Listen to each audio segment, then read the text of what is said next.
So way back when Outriders first launched, and for those of you who don't know when that was, it was April 1st, 2021. Anyways, by April 7th, I had posted my first build guide built around a firepower Pyromancer build. Now that video was very well received, but it soon lost interest with the player base when that first round of massive class nerfs hit Pyro like a missile barrage. Soon after there, Pyro actually turned into an Anomaly Power Class that cycled through Moaning Winds procs, and you know how this all ends up. But I know that there are a ton of you out there that are still loyal to Pyro, or you just want to give this class a shot. And in today's video, I am here to show you that Firepower Pyros are still a viable build and can still bring it all the way up to Challenge Tier 15. What's going on, everybody? It's LtBuzzLitebeer, and I know that at times Outriders can be a difficult game to understand, especially when it comes to constructing a great build to conquer whatever content you want, and that's what we are going to be taking a look at today. But before we dive into the build guide, please take a moment to smash that sub button and make sure to ring the bell to receive all future upload notifications from my channel. Alright, let's go.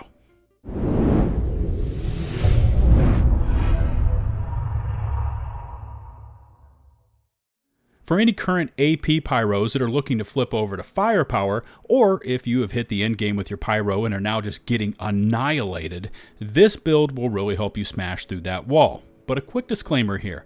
Of the three gun-based classes, Pyro is the weakest in terms of sheer DPS output and in healing. Still, if you build it like this, it can hold its own up to CT15 solo or in a group.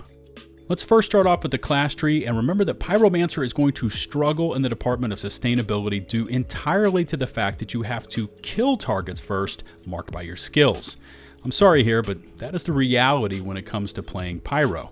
Now for reference, here is the top portion of the skill tree you will need to unlock for this build. Notice the smaller nodes and then the 4 larger nodes, including the master node at the end, you will need to unlock. Now, since we're going to be using an automatic weapon, Assault Master is a must. Ashes to Ashes will inflict vulnerable on targets afflicted with Ash, and that is a damage multiplying effect, meaning it is essential to this build. Hurt twice as long boosts your damage versus elites, but also increases their damage versus you. But you're going to need to unlock it in order to reach Burning Situation, which will grant us 45% more weapon damage for 10 seconds after activating an immobilized skill. Now, since we're going to be using volcanic rounds with this build, stay away from armor-piercing nodes. Since volcanic rounds ignore armor, these nodes would be a waste of your points. At this point, you should have 3 more class points, and these you will spend in the bottom Tempest tree in order to get to and unlock the With Fire and Rifle node. This will grant us a further 35% weapon damage each time we activate an explosive skill. Again, for reference, here is the entire skill tree from top to bottom.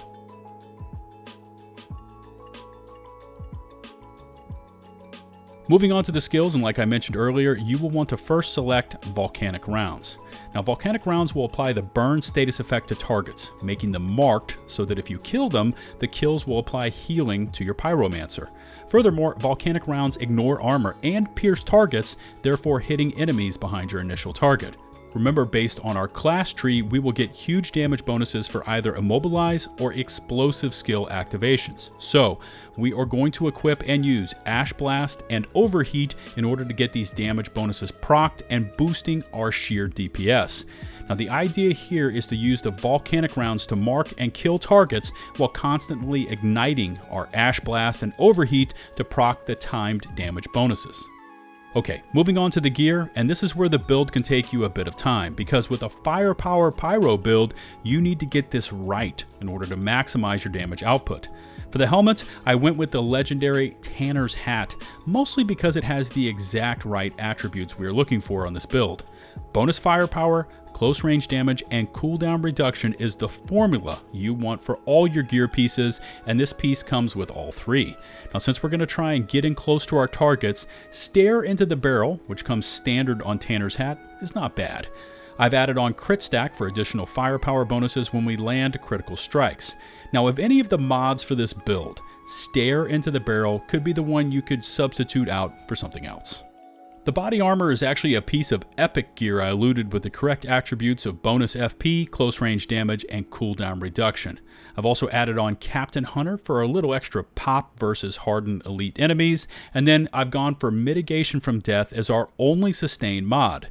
Now MFD can add on a lot of extra armor if you're able to achieve kill shots while aiming down the sights. Like the body armor, the pants are looted epic level gear with the same 3 attributes of BFP, CDR, and CRD. I've elected to use Bullet Kindling, which is a tier 2 gear mod that grants us plus 20% more damage versus targets that are burning. I've also added on Bloodlust, which is a tier 2 firepower stacking mod that can stack up to 3 times for achieving kill shots. The gloves are already rocking the same attributes we're looking for, and I've also added on Lava Shots to the Ashen Boost mod they already came with. Now Lava Shots increases our firepower by a fat 25% while having the Volcanic Round skill active, and Ashen Boost will give us another 20% damage boost versus enemies that are afflicted with Ash.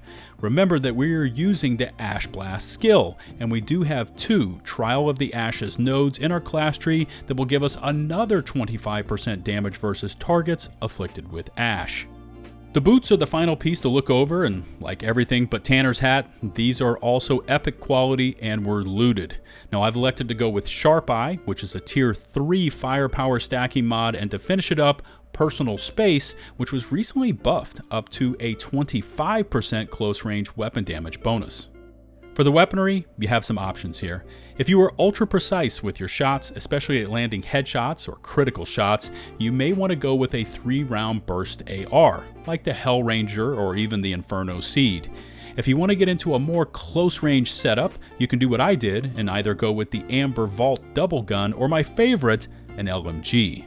What you are looking for is a weapon with close range damage and, if possible, the Weapon Life Leech attribute. Despite the grim marrow visual customization on this weapon, this LMG was found during a monster hunt, and it comes with Weapon Life Leech and both close range and long range damage. I personally like using the suppressing variant of the LMG simply because it gives you a base starting magazine of 150 rounds. For the mods, you must have Perpetuum Mobile, which is a tier 2 ammo replenishing mod, and I've elected to go with Killing Spree over Dark Sacrifice as my damage increasing mod for this weapon. Now Perpetuum Mobile gives us full mags worth of ammo for achieving a kill shot while having less than 35% ammo left in the current magazine. So if we are at less than 52 rounds left and we get a kill shot, we instantly get a full mag of 150 rounds back and ready to fire without reloading. Now you can also do this with a 3-round burst AR, but you will be at around 10 rounds or less before needing that kill shot, and that doesn't leave you a lot of room for error. Killing Spree is not as powerful as Dark Sacrifice, as one is additive while the other is multiplicative, but I found that when you were rocking the Pyro, since you are pretty squishy, Dark Sacrifice just leads to more deaths than you want. So there's all the build for you to see, but now how do you use it? Well, the idea is that you want to get in close with your LMG and just start wailing away on everything while having the volcanic rounds active. You should also have decent cooldown reductions spread over your gear and class tree, so each time you get Ash Blast and Overheat back off of cooldown, you want to immediately spam them for the huge damage procs. Use the Weapon Life Leech on your primary weapon, along with healing for killing marked targets in order to ride that thin line between staying alive and getting folded. It's going to take you a bit of adjustment to get a feel for exactly how much damage you can actually take and how to gauge your incoming healing.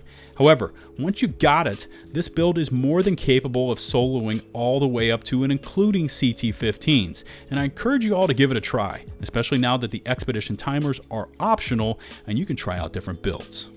That's going to wrap up the latest version of my Firepower Pyromancer build, and I look forward to reading your feedback in the comment section below.